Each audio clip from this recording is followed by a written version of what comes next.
Apa ciri-ciri Islam atau golongan pengikut yang sesat? Padahal yang merasa dan mengaku Islam juga mengikuti Al-Quran dan As-Sunnah.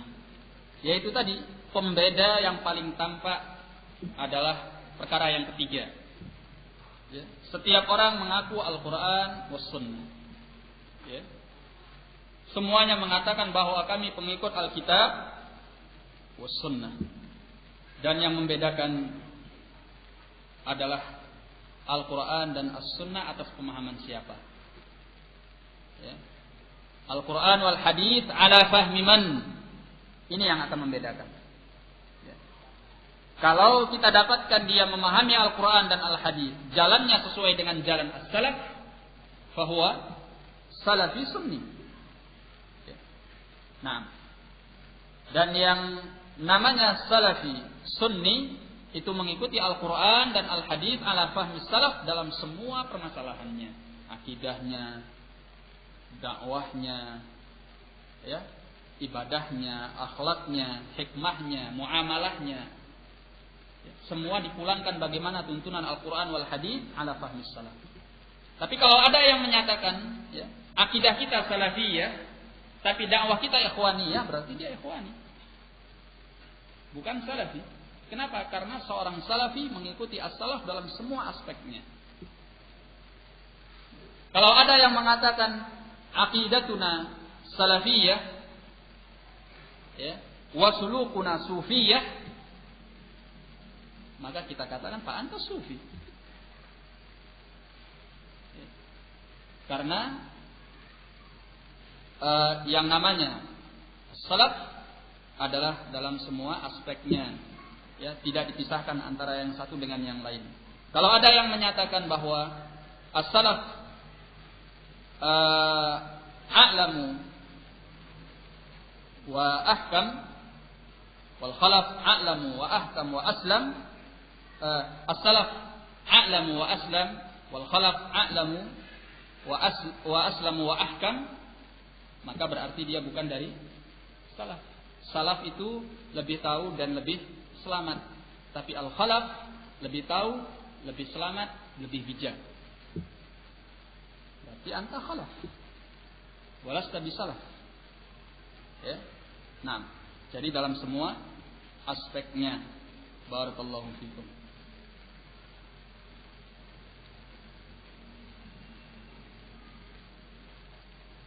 Bila kita membicarakan kesesatan dan penyimpangan selain salaf, apa ini suatu bentuk ghibah atau mengolok-olok?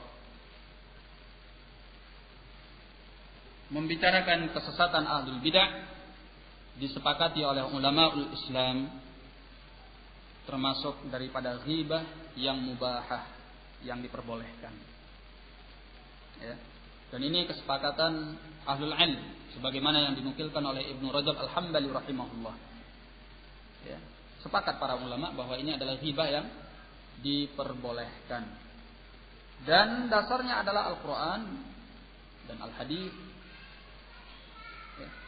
Allah ketika berbicara tentang kejelekan Abi Lahab, Allah sebutkan tabbat yada Abi Lahab wa tab. Ya. Nah, bicarakan kejelekan orang. Tapi tujuannya apa? Untuk berhati-hati daripada orang yang seperti ini dan sifat-sifatnya. Ya. Demikian pula di dalam sunnah Nabi sallallahu alaihi wasallam, beliau berbicara tentang Dzulkhuwaisirah. Ya. Beliau juga bahkan berbicara tentang sebagian sahabatnya yang notabene-nya adalah sahabi, bukan ahli bidah. Tatkala ada wanita yang akan menikahi dua orang lelaki, ya, beliau menyatakan yang satunya adalah sa'lub la malalahu, ya, orang yang tidak punya harta, dan yang satunya kata beliau adalah seorang yang la yadha'u asa an atiqihi, ya, orang yang tidak pernah meletakkan tongkatnya dari pundaknya. Dan beliau memerintahkan wanita ini untuk menikah dengan pria yang lain. Baik. Jadi membicarakan kejelekan apabila maslahatnya besar, ini bukan termasuk daripada ghibah yang muharramah. Nah, ada ketika seseorang masuk menemui Nabi sallallahu alaihi wasallam, beliau menyatakan tentang orang ini kepada Aisyah, bi'sa akhul ashir. Ya, orang ini adalah seburuk-buruk saudara dari suatu keluarga. Aisyah mengatakan, ketika engkau berada di hadapannya engkau tersenyum, tetapi engkau di belakangnya mengatakan yang seperti ini. Ya. Kemudian beliau alaihi salatu wassalam menjawab bahwa seburuk-buruk manusia adalah orang yang dihindari oleh manusia untuk menjaga diri daripada kejahatannya. Artinya jangan sampai orang menghindarkan diri karena merasa bahwa dia akan dijahati. Makanya Nabi sallallahu alaihi wasallam berbuat yang seperti ini. Dan ikhwani fiddin rahimani wa rahimakumullah, banyak lagi dalil yang lainnya. Al-muhim bahwa ini termasuk ghibah yang mubahah, yang diperbolehkan. Nah, bahkan sebagian salaf seperti Al-Imam Syu'bah rahimahullah, beliau mengatakan ta'al bina sa'ah naghtab fillah. Ya. Marilah bersama kami sesaat kita berghibah di jalan Allah. Ya. Ghibah di jalan Allah, yaitu menyebutkan tentang kejelekan-kejelekan arwad, ya. Kejelekan atau keburukan para periwayat hadis yang dengannya bisa diketahui hadis ini sahih atau dhaif. Manfaatnya besar bagi kaum muslimin. Baik. Wallahu a'lam bissawab. Sering sekali salafiyun dikatakan sebagai kelompok yang merasa benar sendiri. Bagaimana kita menyanggahnya? Karena kami juga khawatir dikatakan sombong. Sekarang kalau ditanya, antum merasa benar nggak? Hah? Merasa benar atau merasa salah? Kalau merasa salah, merasa sesat, tinggalkan ya. Kan gitu. Kalau antum merasa benar, ya memang merasa benar. Kan gitu. Ya. Apakah ketika kita merasa benar di atas Alkitab, Sunnah, ala fahmi salaf, lalu ada orang datang, ya, engkau merasa benar sendiri. Ya memang kenapa? Dasarnya Alkitab, Sunnah, ala fahmi salaf. Orang memang benar, masa kemudian kita katakan enggak, saya memang salah. Kamu yang benar. Masa gitu? Iya, saya merasa bahwa saya benar. Ini dalilnya Al-Quran. Ini dalilnya hadis. Ini dalilnya athar salah. Kalau kamu bisa mendatangkan, menunjukkan kepada saya bahwa saya salah, tunjukkan. Ya. Karena Ahlus Sunnati wal Jamaah, mereka tidak akan hanya mengatakan bahwa al-haq itu datang dari mereka. Ya. Al-haq mungkin saja luput daripada mereka dan ada pada yang selain mereka. Luput dari sebagian mereka dan ada pada yang selain mereka. Itu mungkin terjadi. Karena tidak ada manusia yang sempurna. Nah, tapi secara prinsip, secara umum kita menyatakan ini di atas kebenaran. Sumbernya Al-Quran, Al-Hadis, ala fahmi salaf. Kalau engkau bisa menunjukkan, silahkan tunjukkan bahwa kami salah. Gitu. Makanya Ahlus Sunnah itu punya prinsip, mereka yatakallamun ma lahum wa ma alaihim. Mereka akan berbicara apa yang menjadi kelebihan dan keutamaan mereka, dan berbicara pula apa yang menjadi kekurangan dan kelemahan mereka. Ini menunjukkan bukan masalahnya mereka mau menang sendiri, tapi masalahnya bahwa apa yang mereka anut adalah kebenaran. Tatkala mereka salah, mereka akan kembali kepada kebenaran itu dan merujuk kepada kebenaran itu. Ikhwani fiddin rahimani wa rahimakumullah. Dan juga diajarkan oleh Al-Imam Malik rahimahullah, kullu ahadin yu'khadhu min qawlihi wa yurad. Setiap orang diambil ucapannya dan bisa diambil ucapannya dan bisa ditinggalkan ucapannya, bisa ditolak ucapannya, illa sahib hadzal qabr.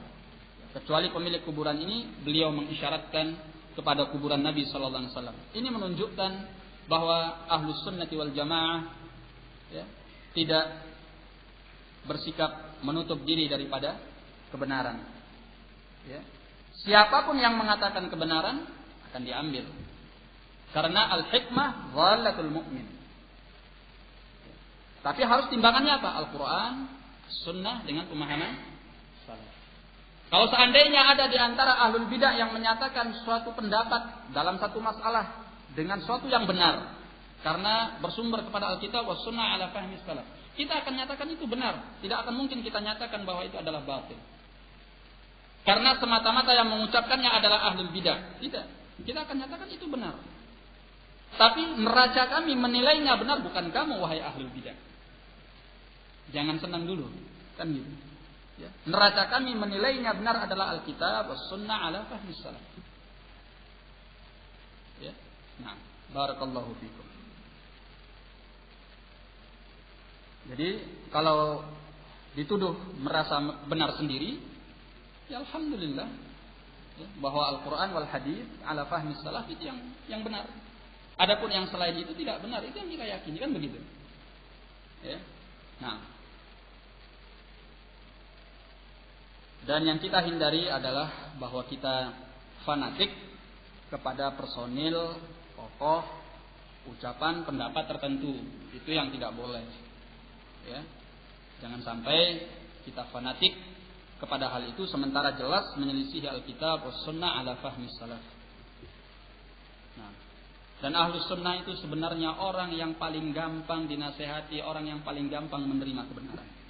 Ini kelebihan ahlus sunnah. Sehingga syariat saling nasihat menasihati di antara mereka itu berjalan dengan baik.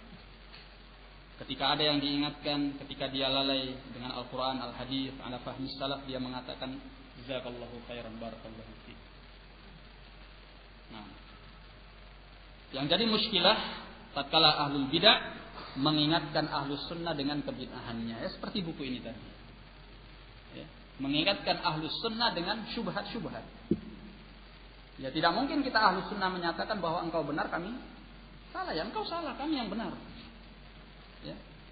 Karena kami punya Alkitab was sunnah ala fahmi salaf yang kami ketahui dari para ulama kami, ulama salaf, sementara engkau hanya menyampaikan syubhat.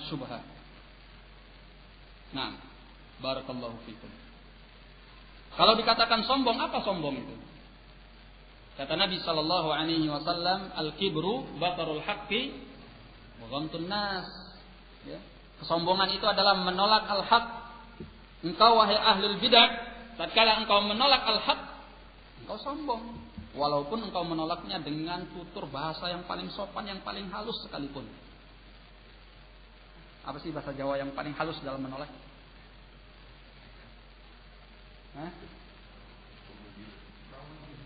Nah, ya apa bahasanya misalnya mengatakan tidak gitu. Boten gitu. Atau ya, walaupun dengan bahasa yang paling halus sekalipun. Ya, tapi kalau maknanya adalah engkau menolak al-haq, ini sombong. Ya. Walaupun engkau dengan menundukkan kepala bahkan sampai hampir tengkurap. Ya. Tapi intinya bahwa engkau menolak kebenaran, engkau sombong. Ya, engkau sombong. Sombong itu intinya adalah menolak al-haq. Kemudian kata Nabi, wa ghamtun nas, meremehkan orang. Meremehkan manusia, menolak ahlul haq karena al-haq yang ada bersamanya dan tidak sesuai denganmu, itu namanya sombong. Ya. Jadi pada hakikatnya yang sombong adalah ahlul bidah, bukan ahlus sunnati wal jamaah.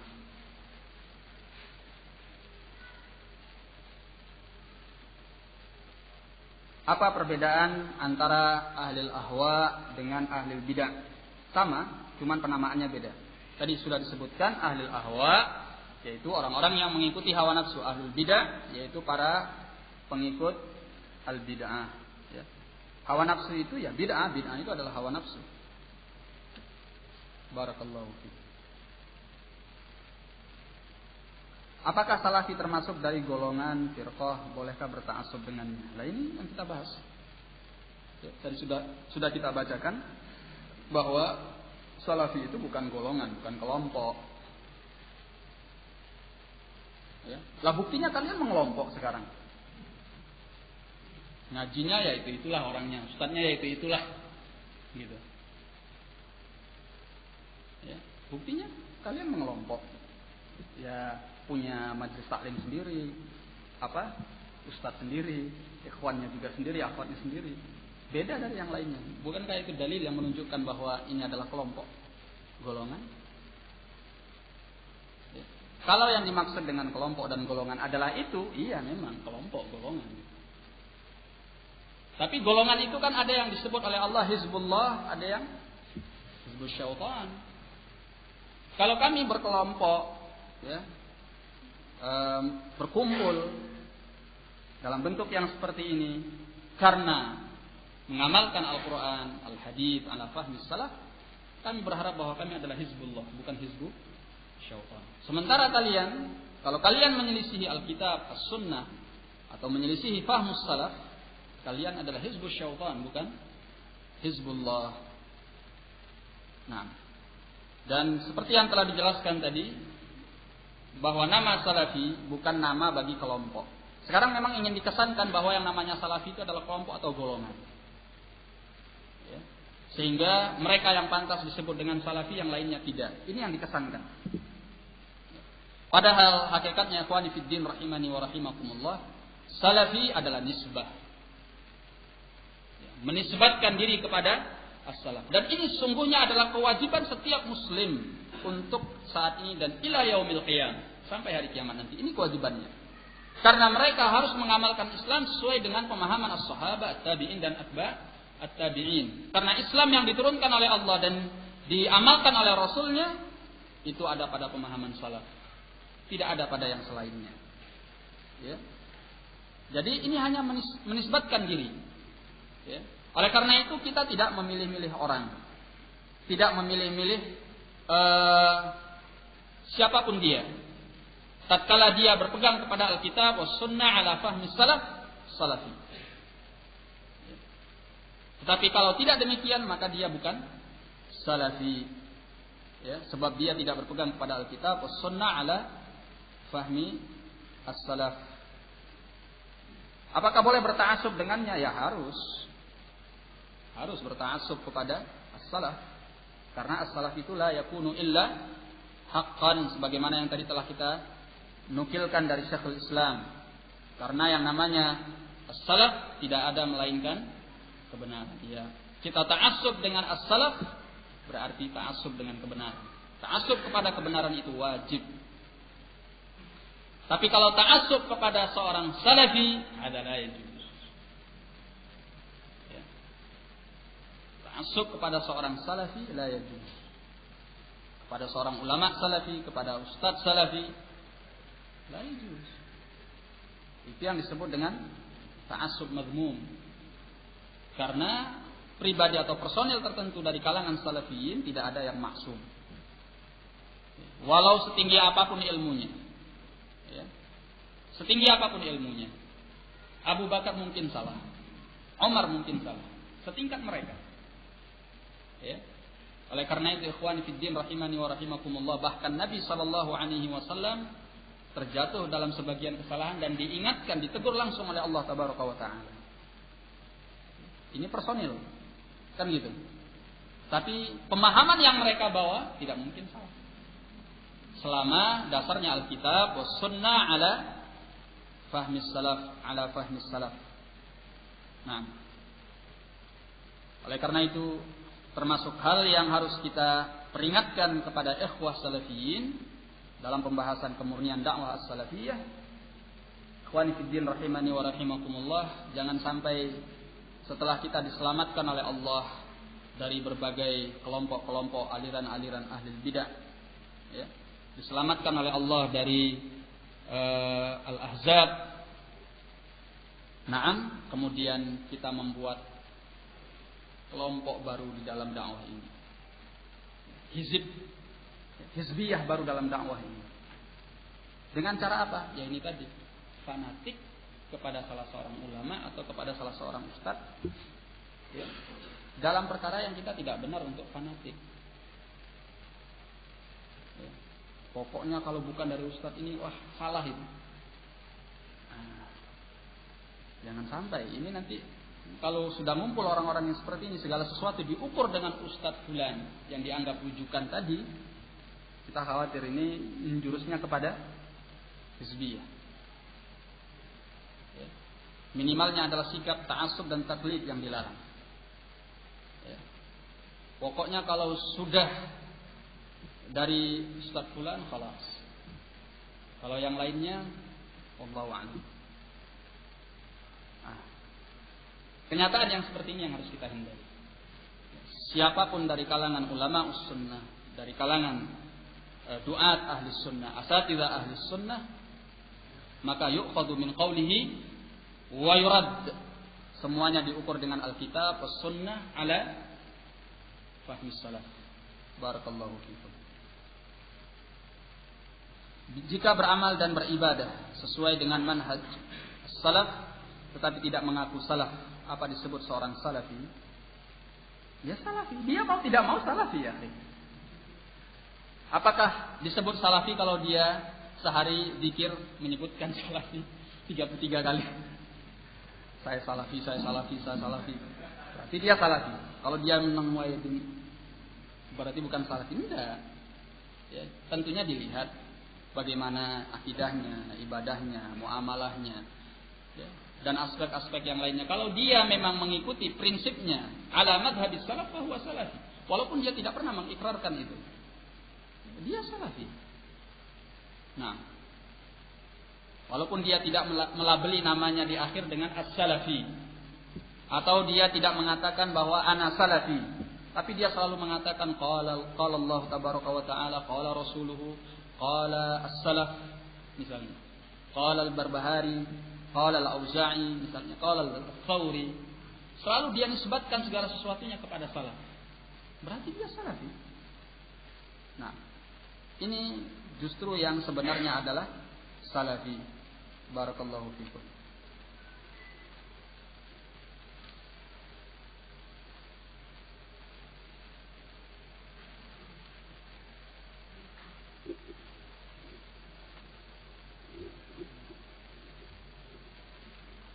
Ini.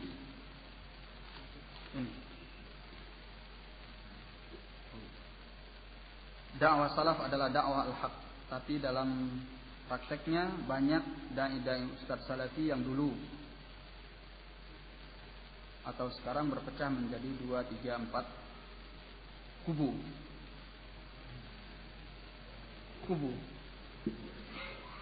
Dan yang apa ini?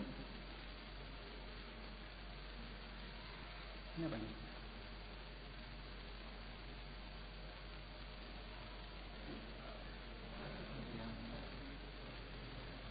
Yang mengaku.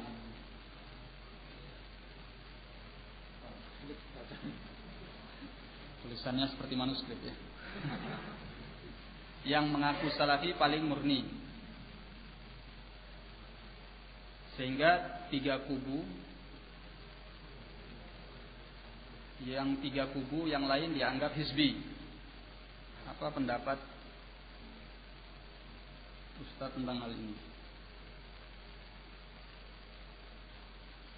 Sebetulnya as-salafiyun sebagaimana yang dinyatakan oleh Syekhul Islam bin Taimiyah rahimahullah, mereka disebut dengan ahlus sunnah li'annahum ijtama'u 'ala sunnah, karena mereka bersatu dan berkumpul di atas sunnah. Dan ahlul bidah disebut dengan ahlul furqah li'annahum iftaraqu 'ala al-bidah, ya, karena mereka berpecah belah di atas kebid'ahan. Nah, maka dalam kondisi terjadinya fitnah-fitnah yang seperti ini, ya, maka yang paling penting bagi kita ikhwani fiddin rahimani wa rahimakumullah adalah kita menyibukkan diri dengan ilmu, belajar Al-Quran wal hadis dengan pemahaman salaf, dan memperbaiki diri kita masing-masing, ya, mendekatkan diri kepada Allah. Ya, mohon kepada Allah tabaraka wa taala semoga kita dihidupkan dan diwafatkan di atas Islam dan sunnah, ya, dihidupkan dan diwafatkan sebagai seorang salafi. Nah, sebenarnya penilaian orang itu tidak penting. Tidak penting. Kenapa tidak penting? Mereka tidak punya pengaruh apa-apa kepada keselamatan kita, tidak di dunia dan tidak pula di akhirat. Orang mau bilang apa, kalau di mata Allah kita adalah seorang yang dinilai baik, maka itu yang paling terpenting. Itu yang akan menyelamatkan kita, ya. Jikalau seandainya di hadapan di mata manusia kita dianggap baik, tapi di mata Allah tidak, ini yang membahayakan kita. Walaupun persaksian manusia itu adalah syahadah, Ya, terkadang sebagai bukti baik atau buruknya seseorang. Tapi al-muhim di masa-masa fitnah terkadang kita tidak bisa dengan serta-merta menilai ini benar, ini salah. Apalagi apabila perbedaan atau silang pendapat itu terjadi di kalangan ahlus sunnah di antara salafiyin, yang satunya punya dalil, yang lainnya juga punya dalil, ini punya hujjah, ini juga punya hujjah, maka kita butuh kepada kehati-hatian. Di masa-masa fitnah seperti ini dinasihatkan oleh Syekh Muhammad bin Hadi hafizahullah bahwa as-sukut afdalu minal kalam. Ya, diam itu lebih baik daripada berbicara. Wa antulama 'ala as-sukut afdal min antulama 'ala al-kalam. Bahwa engkau dicela karena engkau diam itu lebih baik daripada engkau dicela karena engkau berbicara. Diam sudah. Wah, berarti ini manhajnya enggak benar. Terserah. Ya. Selama engkau punya rujukan Al-Quran, Al-Hadits, ala fahmi salaf, engkau punya ulamanya. Berkata Syekh Rabi seperti ini. Berkata Syekh Fulan seperti ini, dalilnya ini. Khalas. Hadahu. Ya. Mau dibilang lembek manhajnya, atau mau dibilang pelin-pelan, atau mau dibilang apa, terserah. Saya punya dalil, ini Al-Quran, ini Al-Hadits, ini pemahaman salafnya, ini nasihat ulamanya, ini fatwa ulamanya. Khalas. Baik. Maka as-sukut afdal minal kalam.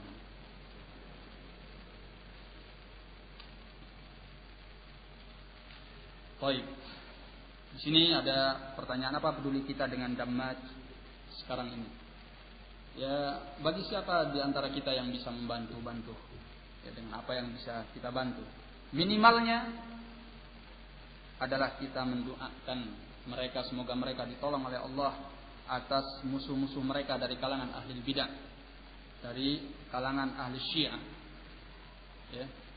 Nah, minimal doakan mereka. Barakallahu fikum.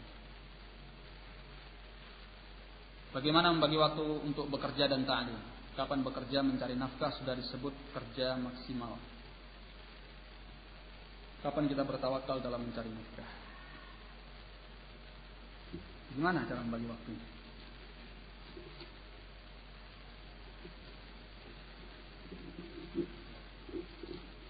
Semuanya kembali kepada pribadi masing-masing.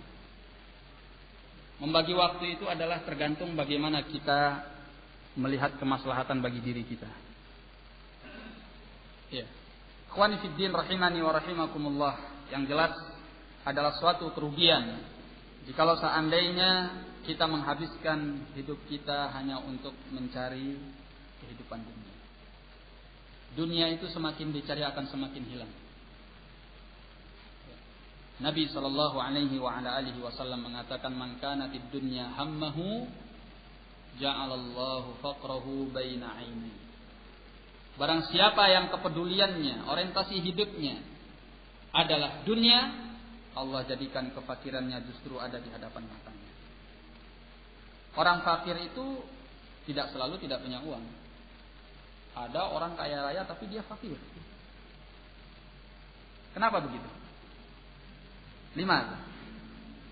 Karena yang namanya al-faqr, ya, al-faqr itu adalah al-hajah.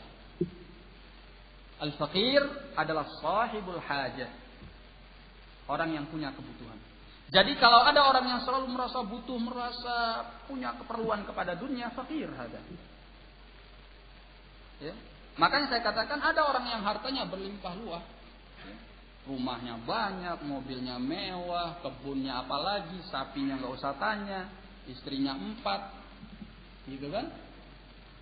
Tapi fakir. Kenapa? Karena dia tidak merasa puas. Dia merasa bahwa dia membutuhkan. Banyak orang-orang kaya merasa bahwa dia tidak kaya. Sehingga setiap harinya dia selalu berpikir bagaimana menambah harta, menambah harta, menambah harta. Hartanya yang ada tidak pernah memuaskan dia. Dan itu memang sudah sifat daripada dunia. Ya. maka Allah jadikan kefakirannya berada di hadapan matanya. Ya.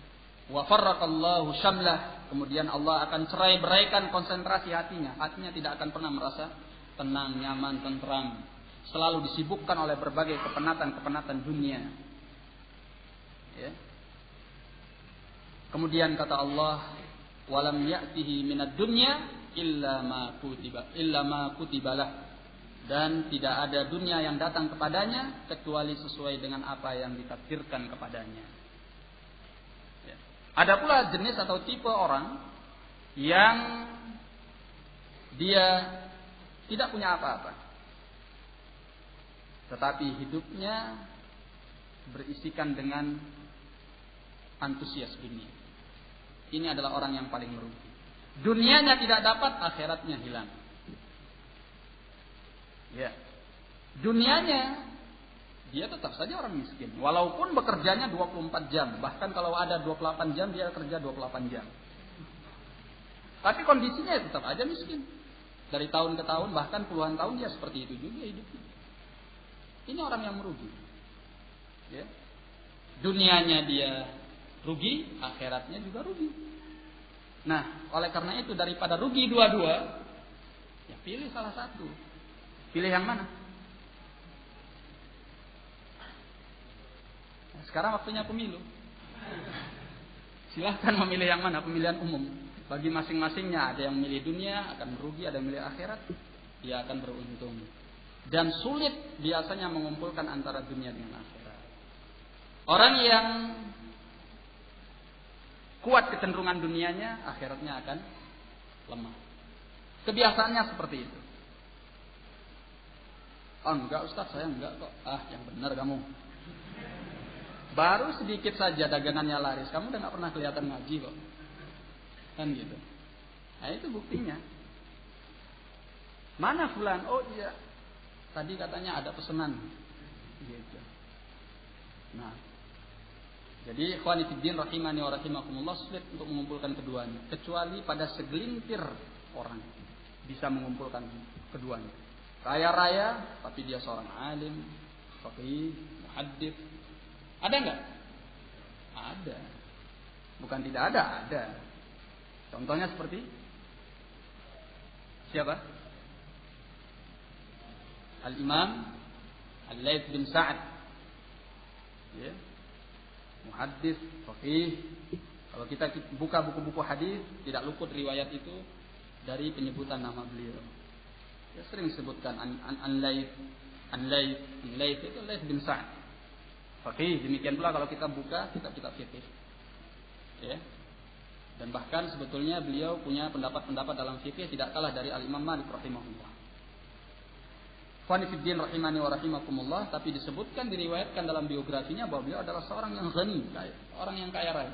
Bahkan disebutkan termasuk dari pemasok dana, donatur bagi majlisnya Al-Imam Malik rahimahullah. Masya Allah ya, kaya raya, ulama, muhaddits, faqih, tapi segelintir orang yang seperti ini. Ya.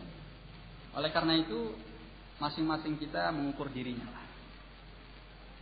Ya. Sehingga dikatakan rahimallahu mra'an arafa qadra nafsihi. Allah itu merahmati seseorang yang tahu akan kadar dirinya.